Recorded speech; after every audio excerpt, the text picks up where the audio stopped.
So Gran Turismo 7 was one game that I was very much looking forward to picking up on the PS5 and enjoying. But unfortunately, Gran Turismo 7's online DRM has completely ruined the experience for me. This is the latest in a very long list of egregious DRM measures and policies that have been put into video games, and in the case of GT7, really has no business being in a single-player racing game. And yet thousands of GT7 customers were left unable to play their game. And it all has to do with what transpired just a few days ago on Thursday, where Gran Turismo 7's servers went down on March the 17th for what was supposed to be a 2-hour maintenance window, but it was more than a day later, up to 30 hours, where the game was still offline. Now, during this maintenance window, Polyphony did come out and tweet, "We are extending today's scheduled maintenance for Gran Turismo 7. We ask for your patience while we work to complete the maintenance. Due to an issue found with the update 1.07, we are extending the current server maintenance period. We will confirm the completion time as soon as possible." Now, the total amount of downtime, I believe, was around 30 hours, and this rendered 98% of the game completely unplayable. Only that demo mode that I was talking about you could play offline. And this is something that I want to talk about because this goes back to DRM, or digital rights management. This is an online requirement for a game that is a single player game. Now, Polyphony did come out and say that the reason why the game GT7 has online was to stop from cheating and people from modifying their save files. Now, I guess with a modified PS4, you can actually grab your save file and somehow modify it. But ultimately, with a modded PS4, you're not really accessing PSN anyway. You're just kind of playing your hack PS4, which is running a firmware which is not the current up-to-date firmware, so you can't connect to PSN anyway. Now, the 1.08 patch did finally come out and address the issue.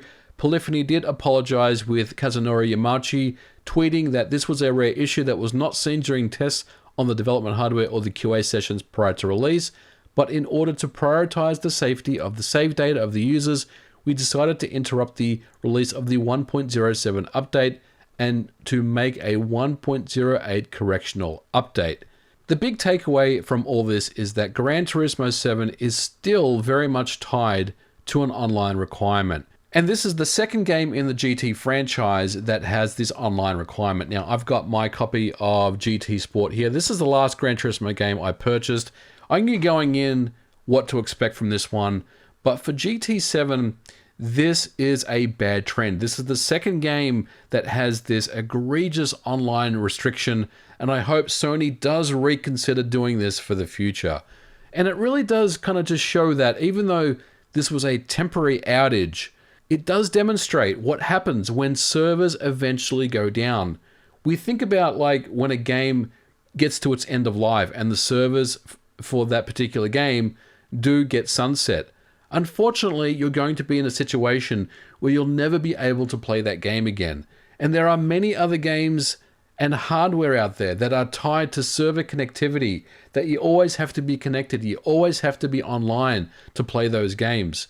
And Gran Turismo 7 is a perfect example of that. Now, some people may say, well, you can still play the game offline.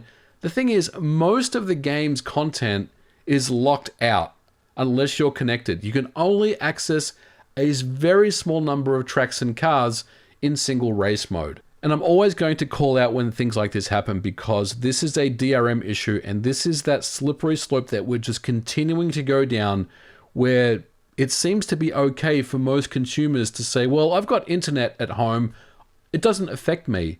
But as we've seen, it does affect you, and it affected many people. And the only recourse is really just to wait until the servers come back online.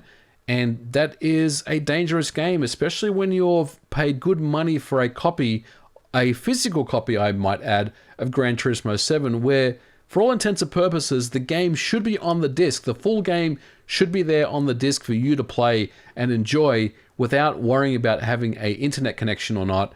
But unfortunately, it does not. And that's really a big issue for me, and I think it's a big issue for many others as well.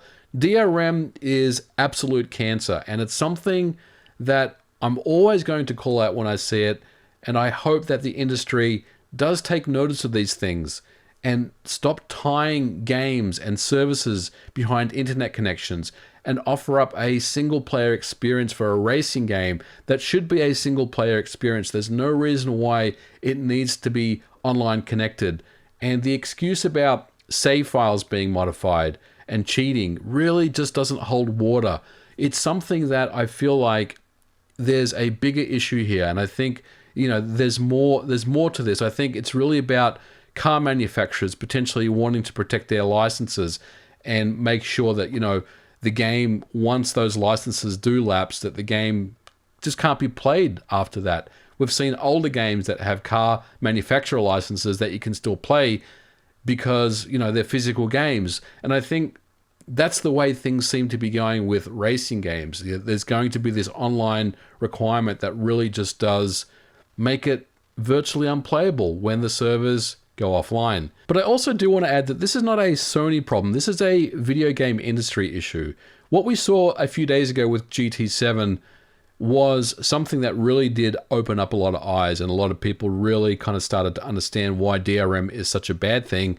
But we've also talked about the Xbox, and it's something I've talked about on this channel in the past. The console itself requires activation from an internet server. So just in the same way where GT7 was offline, let's say you bought an Xbox Series X and you want to start playing games on it, you're banking on the fact that that connection is available to you, that server is online for you to authenticate against. And there has been situations where those authentication services are getting hammered and you're not able to actually get your system online immediately. This was something that happened when the Series S and X launched. There was a period of time where you couldn't activate your system. It was fixed fairly quickly, but again, it does illustrate that the consumer, the customer that has purchased this piece of equipment that for all intents and purposes should be theirs to do whatever they want with, really are at the mercy of the internet connection, the server that they're trying to authenticate against. And there's also smart delivery discs that don't have the full version of the game on the disc. Halo Infinite, the physical version of that game, doesn't even have the campaign on the disc itself. This is something that really has just been introduced over the last few years, that most people seem to be okay with this. I personally have stopped buying physical Xbox games because there's really nothing on those discs, or at least they're not complete, and they never will be. DRM has changed over the years, but the message is still the same. Back in the 90s and the early 2000s, DRM was about mitigating piracy and maximizing sales. When you bought a big box PC game, the disc that it came with was something that you would have to install onto your computer, and you had to keep that disc in your drive at all times. Later on, there was activations for a game like Spore that required you to activate the game, so you couldn't actually take the disc to your friend's computer and install it there. Now, these days, DRM, the concept of DRM has completely changed. It's not about piracy anymore, it's about control. And it's really absurd. There's really no reason why Gran Turismo 7, a single-player racing game, needs to be played online. It has to have an internet connection. And the same applies for the Halo Infinite campaign, as I mentioned before. And look, I don't really know what the solution is, except for me to continue to signal boost and talk about these things, because this is something that is completely unacceptable. And as we've seen, there's been a lot of frustrated customers of Gran Turismo 7. And honestly, I'm not interested in buying Gran Turismo 7, which is a real shame, because the game looks great, it's reviewed very well, and it's definitely something that's up my alley. But at the end of the day, I can never, ever get behind a game that has just a heavy-handed, egregious online internet connectivity portion to a single-player racing game. I will never endorse that in a million years, and unfortunately, I'm going to give GT7 a miss. That will do it for this episode, guys. Let me know your thoughts in the comments below. As always, if you liked it, leave me a thumbs up, and I'll catch you guys in the next video. Bye for now.